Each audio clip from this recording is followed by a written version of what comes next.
Прохор Пчински манастир од духовно и историско значење, кој денес се наоѓа во општина Бујановац, Република Србија.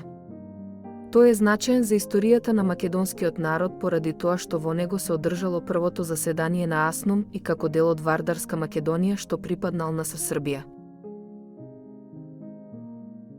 На Прохор Пчински е посветен овој прекрасен манастир со потекло од Македонија, Овче поле. Зградите, црквата и манастирот се изградени со заеднички сили на србите и македонците од Врањската и Кумановската околина.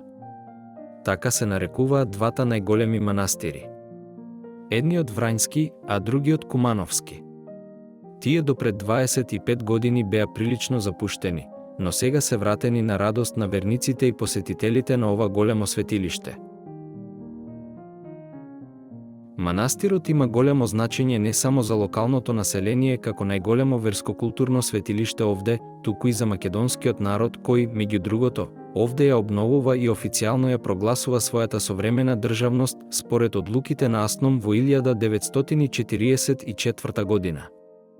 Во социјалистичка Југославија има и споменсоба на АСНОМ која за жал повеќе не постои. Ако не друго, барем Србија треба да ја врати спомен плочата од состанокот од АСНОМ на 2 август 1944 година на портите на манастирот Прохор Пчински.